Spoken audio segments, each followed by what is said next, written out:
Berapa tahun Anda jadi suami? Pernahkah Anda menurunkan ayat Quran tentang jadi suami yang baik? Kenapa nggak Anda turunkan ayat-ayat jadi suami?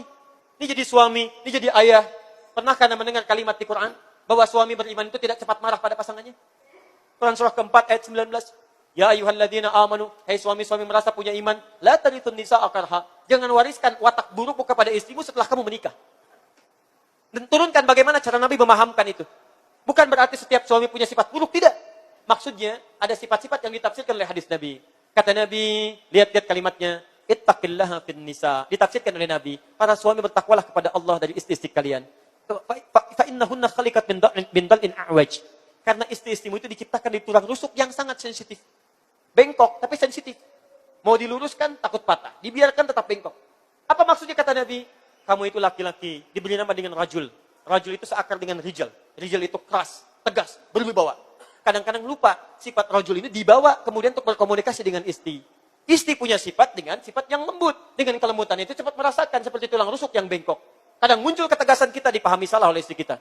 Bagaimana menerjemahkannya? Turun ayatnya, turun hadisnya. Diterjemahkan dalam kehidupan Nabi. Diberi contoh lewat istri-istri Nabi. Kenapa akhirnya istri Nabi diperkenankan lebih daripada 4? Berapa istri Nabi? Lebih daripada 4. Teman-teman, di antara rahasianya, maaf ya, di antara rahasianya, karena istri-istri Nabi itu seluruhnya adalah miniatur seluruh karakteristik perempuan di muka bumi. Di seluruh istri Nabi mewakili karakteristik perempuan di muka bumi. Silahkan antum cek pulang ke rumah. Antum akan temukan di antara istri antum akan ada yang mirip dengan karakteristik istri Nabi. Akan ada sebelum menikah dengan Nabi. Dari yang paling cemburuan sampai yang paling perhitungan. Akan muncul. Tapi lihat bagaimana Nabi mendidik mereka. Masya Allah. Yang tadinya perhitungannya masalah uang belanja. Sekarang bagaimana satu kurma menjadi ibadah. Pulang ke rumah. Kalau istri antum banyak menuntut. Pah belanja kurang. Pah ini. Pah itu. Baca. Kembalikan kepada hadis. Kira-kira istri antum mirip siapa itu. Cek. Lalu lihat bagaimana Nabi mendidik istrinya ini. Sehingga berubah jadi satu kurma. Bagaimana jadi ibadah. Praktekkan dalam kehidupan rumah tangga. Besok-besok Masya Allah. Pah. Gak usah mobil, Pah. Gak usah mobil. Telunjuk kita ada sudah cukup, Pah, untuk menghentikan mobil di jalan. Sudah, Papa gak usah capek-capek lagi besok. Gak usah cari mobil, Pah. Kita tunjuk aja begini. Cukup, Papa. Dan itu membuat kita lebih tawadu dalam kehidupan. Masya Allah. Begitu turun, rendah hati, bayar. Enak. Cek, pulang ke rumah. Mungkin ada di antara antum yang istrinya mirip, misalnya maaf, Sayyidah Aisyah. Ada yang mirip misalnya Saudah binti Zam'ah radhiyallahu ta'ala anha. Ada yang mirip misalnya Ummu Habibah. Ada yang mirip Maimunah dan sebagainya. Kalau Khadijah itu agak susah. Agak susah. Khadijah itu dilukiskan di Al-Bukhari hadis yang keempat. Kalau Nabi punya masalah seberat apapun, itu pulang ke rumah, lihat wajah Sayyidah Khadijah hilang setengah kegelisahan. Setengah masalah hilang. Mendengar kata-kata beliau, hilang semua masalahnya. Suamiku sayang, kau itu orang baik. Kau tidak punya musuh. Selalu berbuat baik pada orang lain. Menyambung silaturahim. Yakinkan pada dirimu. Yakinkan pada jiwamu. Aku akan bersamamu dalam suka dan duka. Jadi begitu melihat wajah istrinya, hilang setengah kegelisahannya. Kalau mau cek, antum pulang dari kantor besok. Sedang punya masalah, pulang ke rumah. Ketok pintu, yang pertama lihat wajah istri antum. Begitu setengah dari masalah antum hilang, punya peluang jadi setengah Khadijah dalam kehidupan antum. Tapi begitu antum lihat tambah masalah misalnya, itu jadi masalah. Sebetulnya mah ya, masalah itu enggak besar-besar amat nih mah. Tapi ketika lihat mama, kenapa jadi bertambah? Misal ya, itu yang jadi persoalan. Kembalikan. Enak teman-teman, bawa ke rumah. Ayo antum sudah berapa lama jadi suami? Yang di belakang jadi istri, jadi ibu. Kenapa Anda nggak pernah sempat sih menurunkan ayat? Anda sudah puluhan tahun hidup, belasan tahun berumah tangga. Kenapa nggak dikeluarkan yang kecil-kecil? Jadi istri Qurani, jadi suami Nabawi, turunkan ayatnya, turunkan hadisnya. Ini indah kok, Nabi hidupnya nggak tegang. Nggak tegang, Nabi biasa aja. Pulang ke rumah kadang canda, lihat istrinya sedang membuat adonan dari tepung. Dilihat oleh Nabi, tiba-tiba apa yang terjadi? Diambil tepungnya, dicolekkan ke keningnya begini, ketawa bersama-sama. Besoknya dengan Sayyidah Aisyah balap lari, kata Sayyidah Aisyah, aku kalau dengan Nabi selalu lomba lari. Kalau aku sedang keadaan-keadaan langsingnya, aku menang dari Nabi. Ketika aku semakin gemuk, kalah sama Nabi. Tonton bareng-bareng, kadang diangkat oleh Nabi, Sayyidah Aisyah. Masya Allah, indah suasananya. Nikmat. Rumah biasa-biasa, ruangan kecil, tapi indah dialami. Demi Allah saya katakan, setelah menikah dengan Nabi, dibimbing oleh Nabi, tidak ada keluhan dalam rumah tangga Nabi. Indah, nikmat, enak, nyaman. Nabi, Rasul, yamin masuk surga, bebas dari kesalahan, tingkat surga paling tinggi. Rumahnya RS7, ruangan sangat sederhana, sangat sempit sekali sehingga selonjoran saja susah. Ibadahnya enak, nikmat, nyaman. Isinya tidak ada keluhan, makan seadanya, nikmat dan hidup luar biasa. Antum Nabi bukan, Rasul bukan, surga belum jelas, amalan berantakan, hisab menegangkan. Rumah cukup luas, isinya luar biasa, nyaman, tenang, tentram. Kenapa tidak mendapatkan apa yang pernah dicontohkan oleh Nabi? Bukan karena kurang pintar, mungkin kurang pernah membuka tentang alur kehidupan kita. Coba dicek lagi. Nah ini baru kurang senyumannya udah rame gitu kan. Dan yang paling saya tidak habis pikir. Tidak habis pikir. Kok bisa ada orang belajar Al-Quran, belajar sunnah, pulang ke rumah, cerai dengan istri suaminya? Ini menurut saya keterlaluan. Antum belajar apa ini? Dulu orang belajar ini pulang ke rumah jadi harmonis. Dinyambung, jadi senang. Yang kurang dinaikkan, yang lebih diturunkan. Seimbang di sini. Kok bisa orang sekarang baru pulang belajar Quran, belajar sunnah, pengajian Quran, pengajian sunnah, pulang ke rumah pisah dengan suaminya?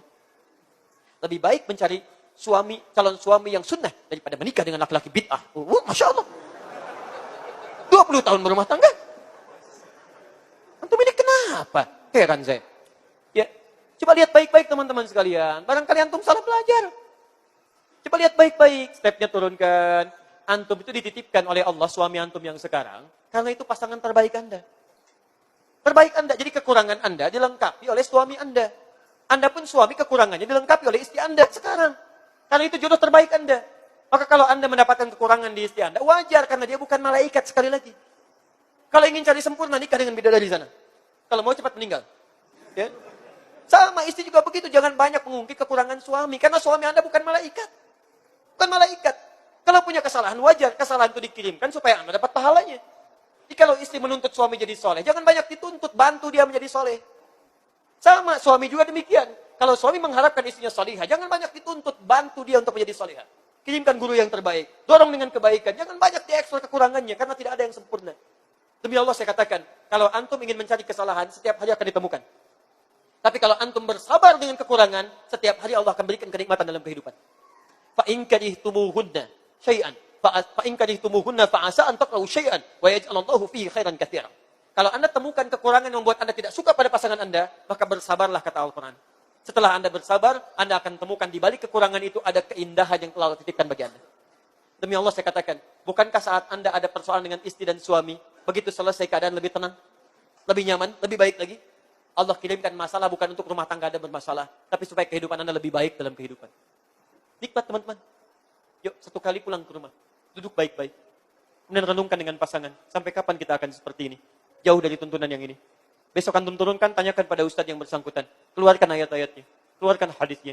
Renungi bersama-sama. Pasang target. Bulan ini Al-Muharram masih tanggal 11. Saya punya waktu kurang lebih 19 hari. Untuk berlomba menjadi suami yang terbaik. Istri yang terbaik. Suami Qurani, istri Nabawi. Nanti lihat setelah 19 hari. Bedakan rasanya, rasakan bedanya. Pasti akan terasa bedanya. Akan lain kehidupannya. Ya. Paham? Alhamdulillah. Jadi itulah prakteknya, turunkan ayat-ayatnya, hadirkan ke bumi, turunkan hadisnya, maka insya Allah kebaikan ini akan didapatkan. Sesi ketiga. Saya selesaikan dulu ya.